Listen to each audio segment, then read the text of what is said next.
गर्भपात करणाऱ्या पिढीला मुक्का लावलेला.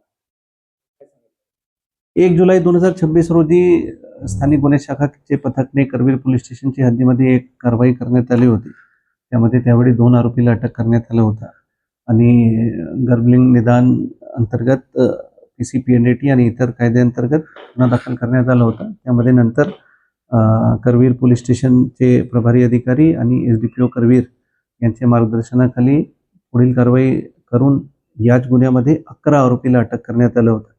माननीय मुख्यमंत्री यांनी जे अधिवेशनमध्ये सूचना देण्यात आल्या होत्या आणि माननीय पालकमंत्री आणि स्वास्थ्य मंत्री यांनी जे सूचना देण्यात आले होते त्या अनुषंगाने कडक कायदेशीर धोरण राबवून हे 11 आरोपीचे रेकॉर्ड जेव्हा आम्ही बघितले तर फक्त 6 महिन्यामध्ये गर्भलिंग निदानचे जवळपास 11 गुन्हे कोल्हापूर शहरामध्ये दाखल आहे. त्यांचे प्रमाण वाढता दिसत होते कोल्हापूर पोलीसला आणि त्यांचे रेकॉर्ड जेव्हा आम्ही बघितले तर त्यामध्ये असे दिसून आले की ते संघटित टोलीसारखे ते बरेचसे गुन्हे त्यांच्यावर एकच आरोपीवर 7-7, 8-8 गुन्हे दाखल आहे आणि ते महाराष्ट्र संघटित गुन्हेगार कायदा अंतर्गत ते बसत होते. म्हणून लगेच त्या सर्वांचे रेकॉर्डची छाननी करून मुख्याअंतर्गत प्रस्ताव माननीय विशेष पोलीस महानिरीक्षक कोल्हापूर परिक्षेत्र यांना सादर करण्यात केला होता आणि काल यांच्यावर मोक्का लावण्याची जी प्रारंभिक परवानगी आहे ते पूर्ण टोलीवर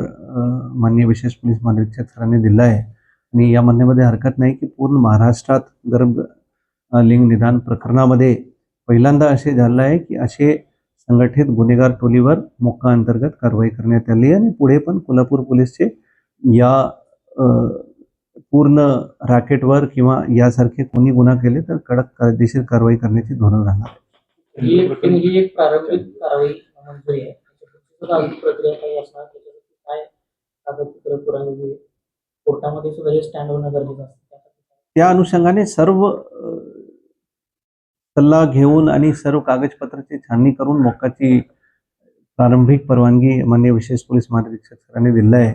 त्यांचे फायनल अप्रुव्हल पोलीस मुख्यालयाकडून मुंबईकडून माननीय अपर पोलीस महासंचालक कायदा आणि सुव्यवस्था देत आहे आणि त्या अनुषंगाने आमचे पूर्ण रीतसर तपास करून यामध्ये मला विश्वास आहे की पुढे पण कायद्याचे चौकटीमध्ये ते जे आम्ही कारवाई केलेलं आहे ते बसणार आहे आणि पुढे पण जे पण यासारखे संघटित गुन्हेगार टोली सापडले तर त्यांच्यावर पण अशी सारखी कारवाई करण्याची कोल्हापूर पोलीसचे धोरण आहे.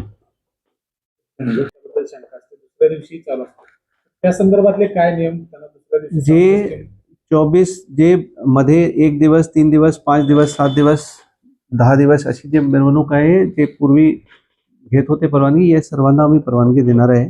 जे 25 तारखेचे 12 वाजे रात्री जेव्हा साऊंड सिस्टम बंद होत आहे त्यानंतर ते विसर्जन ते सकाळी 7, 8, 10 वाजेपर्यंत चालतात. तर त्यामध्ये वाद्ययंत्रची किंवा साऊंड सिस्टमची परवानगी रात्री 12 वाजेपर्यंत राहणार आहे. असे एक मिरवणूक आहे जे वर्षोवर्ष पुढचे दिवस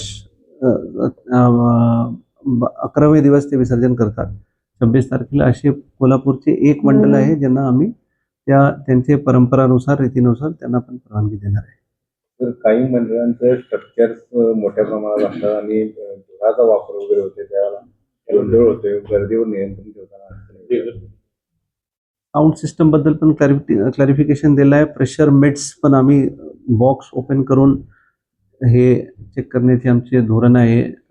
CO2 कॅनिस्टर्स पण कोणी लावू नये यांच्यासाठी आम्ही सर्वांना आवाहन करण्यात आलं आहे. लेझर लाईट्सवर पूर्णपणे आम्ही पाबंदी घेतली आहे. ड्रोन्सचे वापरावर पाबंदी घेण्यात आली आहे आणि स्ट्रक्चर्सबद्दल पण आम्ही हे धोरण 31 तारखेला एक ठराविक मर्यादा देणार आहे जेणेकरून मिरवणूकमध्ये कुठेही कोणालाही अडथळा निर्माण होणार नाही. यासाठी आम्ही डिटेलमध्ये सर्व महासमिती आणि सर्व पदाधिकारी सोबत चर्चा करून त्यांना एक स्ट्रक्चर्स बद्दल पण धोरण एक फिक्स करून. काही मंडळांकडून शहरातले रस्ते ब्लॉक करून केले जातात त्यामुळे नागरिकांना प्रचंड त्रास होतो. यामध्ये पण आमचे कोल्हापूर महानगरपालिका आयुक्त साहेबांसोबत चर्चा झाली आहे. आम्ही सर्वांना परत आवाहन करतो की कोणतेही रस्ता पूर्णपणे बंद करण्याचे कोणतेही प्रावधान नाही आहे. इतके रस्ते सोडले पाहिजे ज्यामध्ये एक अग्निशमनची गाडी आणि ॲम्ब्युलन्स हे जे आमचे इमर्जन्सी सर्व्हिसेस आहेत त्यांच्यासाठी पूर्ण रस्ता मोकळा ठेवला पाहिजे आणि त्या अनुषंगाने त्यांची अंमलबजावणीसाठी नगरपालिका आयुक्त साहेबांनी पण त्यांच्या स्तरावर सूचना देण्यात आली. आमचे पोलीस स्टेशनला पण त्यांची अंमलबजावणीसाठी आम्ही सूचना देण्यात आले. हे पण धोरण आम्ही 31 तारखेला क्लिअर करणार. याच्या आधी ज्या गणेश मंडळाचं जे काही पर्यायी मार्ग आहेत ते देखील गणेश मंडळ स्वीकारत होते. म्हणजे इथून जर आपण मोठा रोड बघितला तर हॉकी स्टेडियम, संभाजीनगर आणि तिथून खनीकडे. मात्र आत्ताच्या घडीला प्रशासनाकडून तसं कुठलंही नियोजन केलेलं नाही, विसर्जन 15 दिवसात आज आधी- आज पण अगर आपण बघितले तर विसर्जनमध्ये आता पण 1 महिन्याची मुदत आहे. 25 तारखेला जे विसर्जन होणार आहे तो जवळपास 1 महिन्याची मुदत आहे. तर 20-25 दिवसापूर्वी आम्ही मीटिंग घेत आहे. बरेचसे मध्ये सण उत्सव होत आहे, आज ईद ए मिलाद आहे, त्यामुळे ते आणि मध्ये काही सार्वजनिक सुट्टी पण आहे रक्षाबंधन आणि पुढे, यामुळे ते 31 तारखेला मीटिंग ठेवली आहे. आणि यामध्ये आम्ही हे पण आवाहन करणार आहे की महाद्वार रोड सोडून जे पण मंडळ पर्यायी मार्गचे वापर करतील, ज्यामध्ये जास्त वाईड रोड आहे आणि ज्यामध्ये चेंगराचेंगरी होण्याची शक्यता खूप कमी आहे, तर त्या पर्यायी मार्गचे अगर सर्व मंडळने वापर केले तर त्यांचे वेगळा सत्कार पोलीस दलातर्फे आणि प्रशासनातर्फे करता येईल.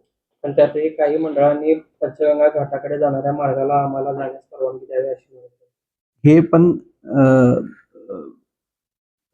वाहते नदीमध्ये विसर्जनची परवानगी कोणालाही पोलीस प्रशासनाकडून दिले जाणार नाही. कारण की वाहते नदीमध्ये आता पाऊसची परिस्थिती सुरू आहे, पुराची परिस्थिती सुरू आहे आणि पंचगंगामध्ये खूप जास्त वेगाने ते प्रवाह सुरू आहे आणि यामध्ये जीवाचे धोका होण्याची खूप दाट शक्यता आहे. म्हणून जे पूर्वीपासून तिथे इराणी खानमध्ये विसर्जन होत होते, मोठे मंडळचे आणि छोटे मंडळ आणि घरगुती मंडळ जे वार्डमध्ये जे वार्डनिहाय ते कृत्रिम तलाव उभारतात, त्यामध्ये विसर्जन करण्याची धोरण आहे आणि त्यांची अंमलबजावणी यावर्षी पण होणार आहे. आपली आज बैठक झालेली आहे. काय सूचना दिलेल्या आहेत, कशा पद्धतीने त्यांना आणि विसर्जन मिळवून ते आमची गुन्हे बैठक नंतर आम्ही जे एक प्रसिद्धी पत्रक जाहीर केले होते, त्या अनुषंगाने आज महासमितीचे लोकांमध्ये काही कन्फ्युजन होते पोलीसचे धोरणबद्दल. ते महासमितीचे सर्वांना बोलून आज 2-3 त्यांचे जे गोष्टी होते त्यावर आमची चर्चा झाली. त्यामध्ये जे आम्ही सांगितले की आगमनच्या दिवशी 14 तारीख जे गणेश चतुर्थीच्या दिवशी आहे, त्या दिवशी गणपतीचे सर्व सार्वजनिक मंडळचे आगमन होणार आहे आणि विसर्जन जे 25 तारखेला अनंत चतुर्दशीच्या दिवशी आहे त्या दिवशी सर्वांचे विसर्जन होणार आहे. असे काही ठराविक गणपती मंडळ आहे ज्यांचे पूर्वीपासून पारंपरिक रीतीने काही वर्षापासून आगमन, मोठे मंडळ आहे ज्यांचे आगमन ॲक्च्युअल आगमनचे पूर्वी होत आहे. असे लोकांना काही कन्फ्युजन होतं की आम्ही त्यांना मिरवणूकची परवानगी देणार नाही आणि यासाठी काही कन्फ्युजन सुरू होतं. त्यामध्ये सर्वांना स्पष्ट केलेलं आहे की ज्यांचे ठराविक काही वर्षापासून आगमन मिरवणूक सुरू आहे असे लोकांना आगमन मिरवणूकची आम्ही परवानगी देणार आहे, परंतु पारंपरिक वाद्ययंत्र सोबत देणार आहे. आणखी एक कन्फ्युजन होतं की कोणतेही प्रकारचे पारंपरिक वाद्ययंत्र या साऊंड सिस्टमला पाबंदी पोलिसांनी घालण्यात आलं आहे.